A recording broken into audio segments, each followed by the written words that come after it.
बिस्मिल्लाहिर्रहमानिर्रहीम। Basic accounting के अंदर हमने जो है वो हमारा टॉपिक चल रहा था और इसमें जो है लास्ट हमने जो है वो rules of debit and credit से general entries, general ledger, trial balance वगैरह वो सारी चीज़ें हमने अल्हम्दुलिल्लाह वो कंप्लीट आउट कर ली थी। आज हमारे पास जो बेसिक अकाउंटिंग में एक नया सवाल है।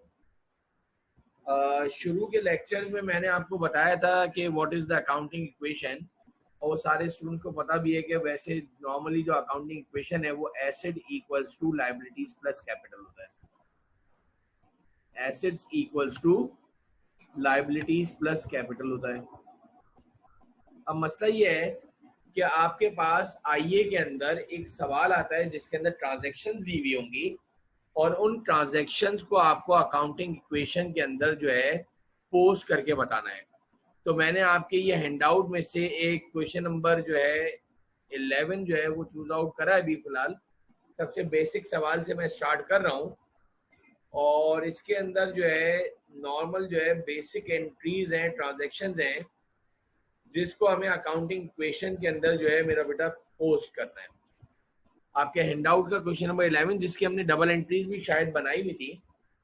तो सबसे पहली बात यह है कि जब भी ये सवाल पेपर में आए, आप लोगों से रिक्वेस्ट है आप अपनी आंसर शीट के अंदर डबल पेज पे ये सवाल कीजिएगा। एक पूरे पेज पे एसेट बनाइएगा और दूसरे पेज पर यानी डबल पेज के ऊपर ये सवाल का सोल्यूशन होगा। एक पेज पे आप एसेट लिखोगे और दूसरे पेज पे लायबिलिटीज और प्लस कैपिटल लिखोगे। कंपनी का नाम लिख दोगे, पहले से मैंने बना के रखा है, फॉर्मेट जरा देख लो, और लाइंस ड्रॉ कर दोगे। एक तरफ एसेट लिख दिया और दूसरी तरफ जो है, अच्छा एक और चीज ये है कि आपको पता है assets equals to liabilities plus capital होता है, तो आपने इक्वल्स टू भी डाल दिया इधर कि asset equals to liabilities plus capital होता है। अब जरा समझिएगा बात को।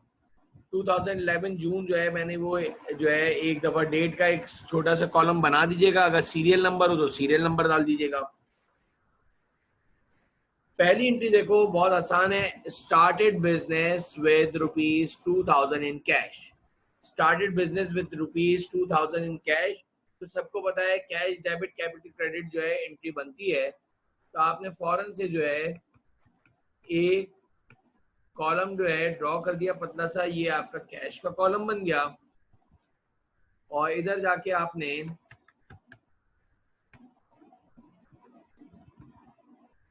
कैश का अमाउंट लिख दिया और कैपिटल का तो खैर बना हुआ ही है। तो आपने ये पहली डेट डाली फर्स्ट। अच्छा कैश डेबिट हुआ है, ऑब्वियसली बात है। तो मेरे जो है वो रूटीन में ये 2000 है तो मैं प्लस के साथ लिखता हूँ।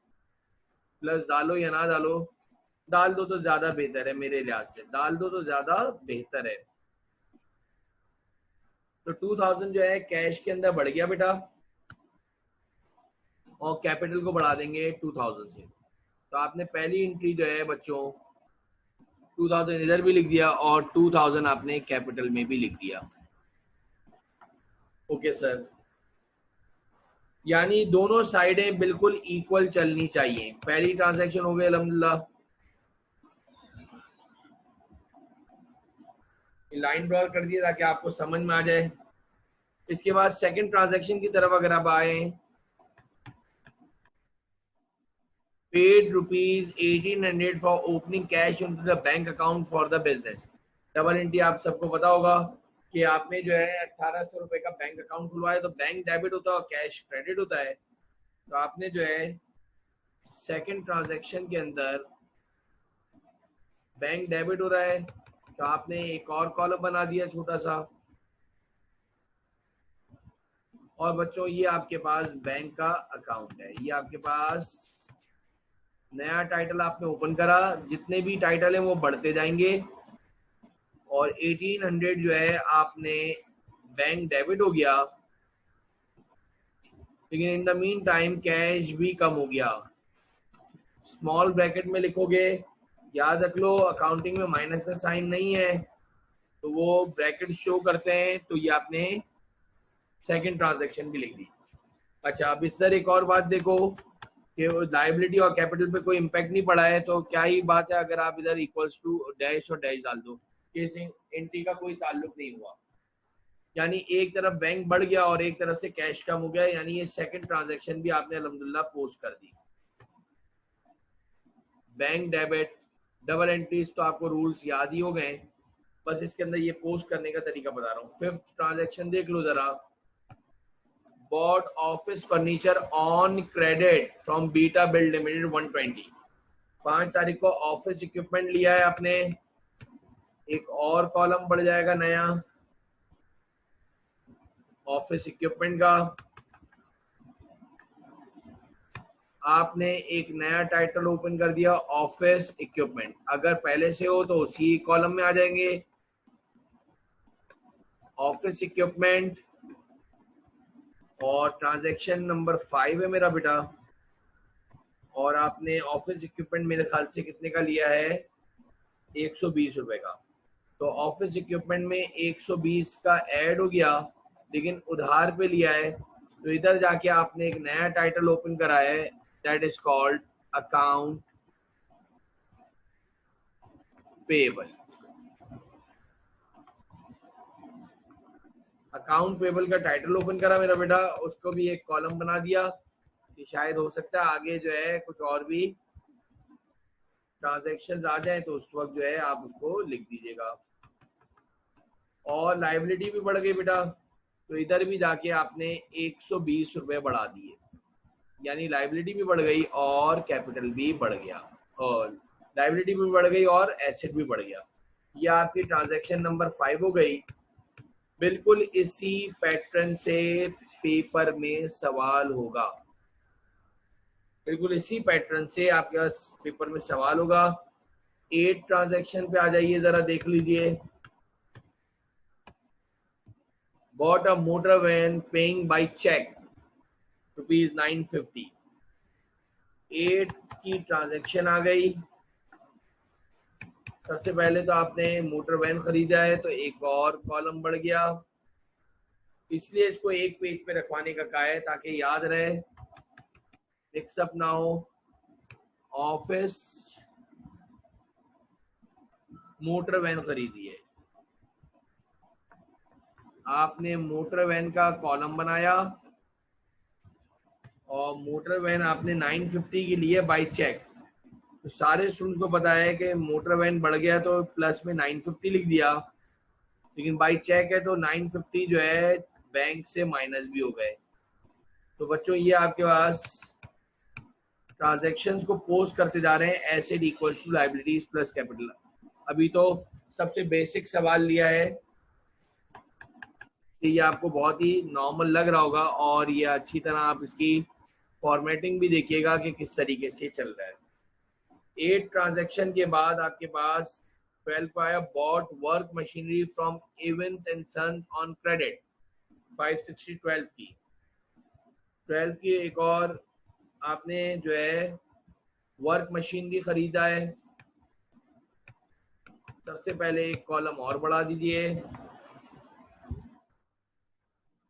और वर्क मशीनरी का आपने टाइटल लिया।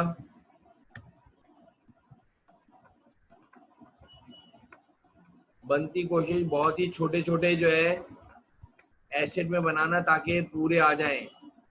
वर्क मशीनरी जो है इवन एंड सन से 560 की ली है, आपने इधर 560 बढ़ा दिया। Work machinery debit.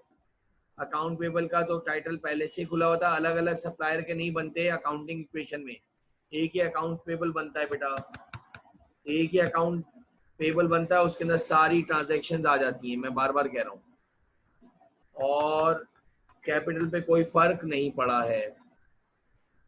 तो आपका वर्क मशीनरी भी डेबिट हो गया और अकाउंट पेबल भी आपकी बढ़ गई, लायबिलिटी भी बढ़ गई। 18 में आ जाओ, रिटर्न फॉल्टी ऑफिस फर्नीचर। जो ऊपर ऑफिस फर्नीचर लिया था costing 62 from Beta build, beta build वाले से जो ऊपर 120 रुपए का आपने जो ऑफिस फर्नीचर लिया था उसमें से 62 का वापस कर दिया, लेकिन याद रखना लायबिलिटी पे लिया था, उधार लिया था, तो लायबिलिटी भी कम हो जाएगी। तो 18 को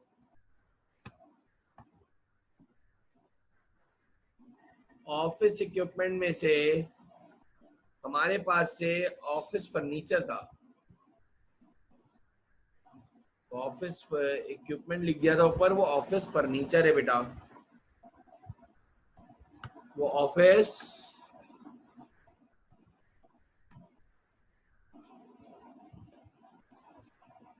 फर्नीचर था।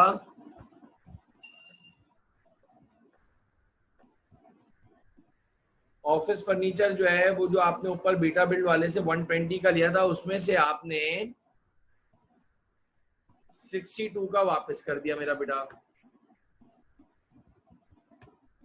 62 का आपने उसको वापस कर दिया, तो आपकी लायबिलिटी भी कम हो जाएगी। इन द सेम वे आपकी लायबिलिटी भी कम हो जाएगी, यानी लायबिलिटी भी डिक्रीज हो गई और आपका एसेट भी चला गया और आपकी लायबिलिटी भी चली गई। इसके बाद 18 के बाद 25 को अगर देखो,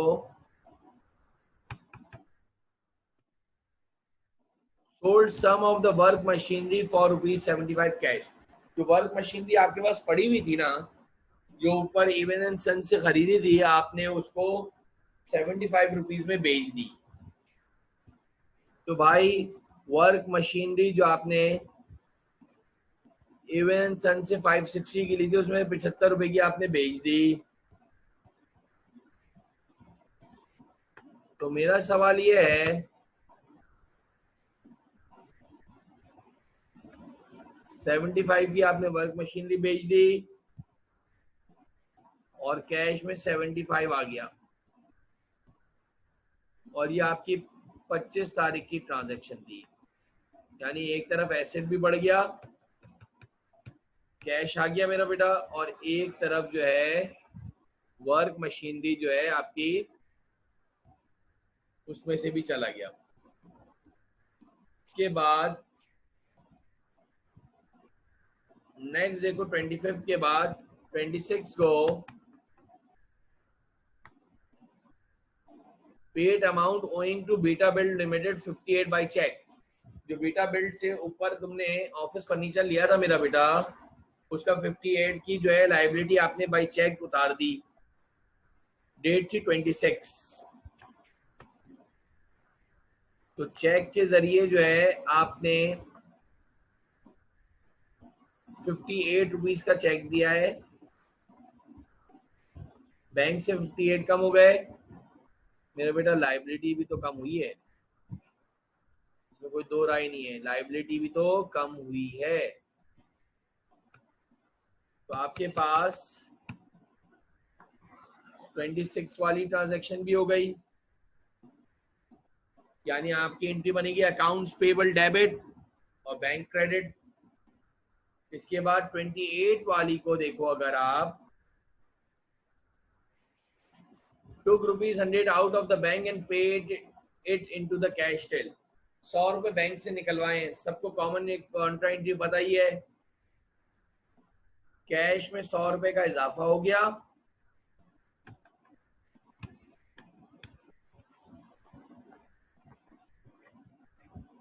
और बैंक से 100 रुपए कम हो गए मेरा बेटा।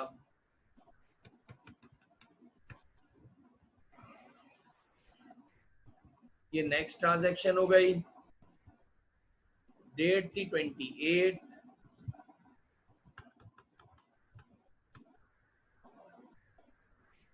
लाइबिलिटी का इस पे कोई फर्क नहीं पड़ा, कैपिटल पे कोई फर्क नहीं पड़ा, यानी आपने कैश बढ़ गया और बैंक कम हो गया 28 को। 30th को जे स्मिथ कोई बंदा है, lent us 500 giving us money by cheque, किसी से 500 रुपए का हमने कैश पे लोन लिया है, यानी हमने जो है पैसे उधार लिए, लेंट अस का मतलब लोन पेबल, बाय चेक है तो हमने वो बैंक में जमा करवाए होंगे, 500 रुपए बैंक बढ़ गया, और इधर जाके आप, क्या ही बात है, ये अकाउंट पेबल है ना, तो एक और टाइटल ओपन कर दो, इसका नाम है आपके पास लोन पेबल, एक नया टाइटल ओपन कर दो, इसमें भी डाल सकते थे, लेकिन वो अकाउंट पेबल सप्लायर के लिए लोन पेबल में डाल दो तो ज्यादा बेहतर है। 500 रुपए हमने लोन पेबल भी बढ़ गया।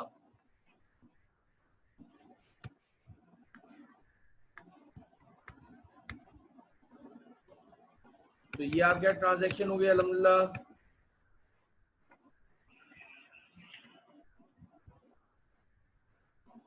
ये 30th की एंट्री थी बेटा।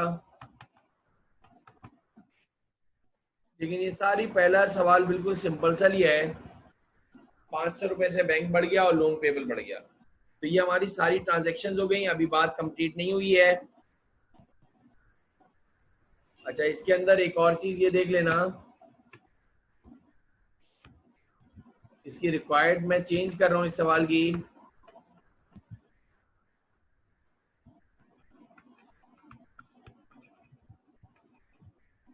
Close the above transactions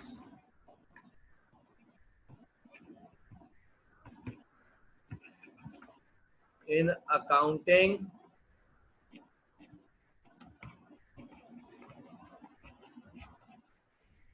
equation।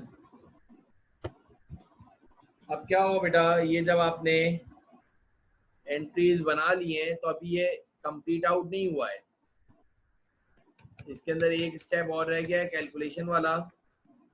वो ये है कि जो लास्ट में जब ट्रांजैक्शन कंप्लीट हो जाएंगी, लाइन ड्रॉ करी है, मैं इसको डबल लाइन कर रहा हूं। और इसके बाद मजे की बात यह है कि सारे के सारे जो प्लस माइनस है उसको करते हुए जाना होगा। मिसाल के तौर पे 2000 रुपये कैश में लिखा हुआ है, उसमें से 1800 माइनस करोगे, प्लस का 75 करोगे, प्लस का 100 करोगे, तो ये आपके पास पहला जो बैलेंस आ रहा है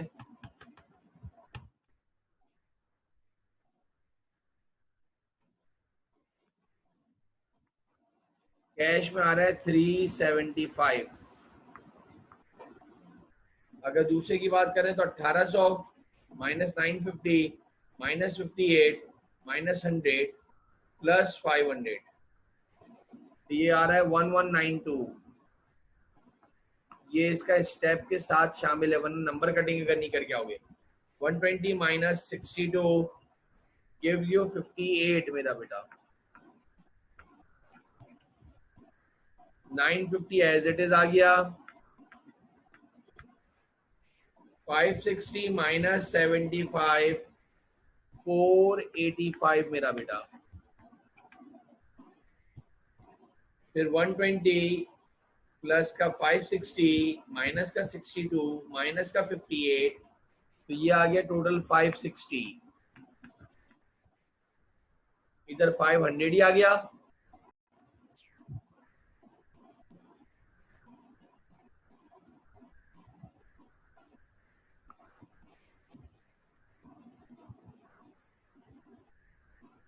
और लोन पेबल का 500 आ गया और कैपिटल में सिर्फ 2000 आ गया। इसके बाद जो है लास्ट स्टेप के अंदर एक लास्ट स्टेप रह गया है, और ये करना है बच्चों के लास्ट में एक फाइनल लाइन ड्रॉ करके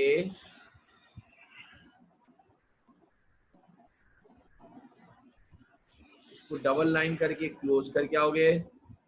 और क्या ही बात है कि इसके अंदर आप ये जो है इक्वल्स टू लगा देना, ठीक है, लास्ट वाले में लगा देना, ताकि उसका एग्जामिनर को समझ में आ जाए कि ये asset equals to liabilities plus capital है। और इसके बाद सारे एसेट्स को जमा कर देना, यानी कैश का 375 1192 प्लस 58 प्लस 950 प्लस 485। तो ये आपके पास टोटल आ रहा है, डेबिट साइड का टोटल आ रहा है 3060। डेबिट साइड का टोटल आ रहा है 3060। और एक ये अकाउंट्स पेबल का हमने टोटल नहीं लिखा है अभी तक। 120 plus 560 minus 62 minus 58 gives you 560, यानी अकाउंट्स पेबल के 560, लोन पेबल के 500 और 2000 गिव्स यू 3060। तो क्रेडिट साइड का टोटल भी आपके पास 3060 ही आ रहा है, और ये इस तरीके से प्रूव होकर अकाउंटिंग इक्वेशन आती है मेरा बेटा। तो ये हमारा पहला सवाल हुआ है, लेकिन इसके अंदर हमारे पास सारी बेसिक एंट्रीज थी कि आपने एसेट परचेज करे, एसेट जो है बेच दिए और पेमेंट कर दी। आगे इंशाल्लाह अकाउंटिंग क्वेश्चन का ऐसा सवाल लेंगे जिसके अंदर गुड्स को सोल्ड आउट यानी सेल्स, रेवेन्यू वगैरह और रेंट की एंट्रीज भी आएंगी, क्योंकि अकाउंटिंग क्वेश्चन में तो आपको दिख रहा है asset equals to liabilities plus capital, तो आराम से आप पोस्ट कर सकते हो उससे कि accounting question is asset equals to liabilities plus capital. लेकिन where we have to record revenues and expenses and how we can post revenues and expenses in accounting equation, तो इंशाल्लाह हम जो है इसको नेक्स्ट क्लास के अंदर करेंगे, नेक्स्ट लेक्चर के अंदर, जिसके अंदर कुछ ऐसे सवाल लेंगे कम्प्रिहेंसिव जिसके अंदर गुड्स सोल्ड आउट भी हो रहेंगे, ये सारी चीजें। तो आज के लिए इतना ही काफी है बेटा।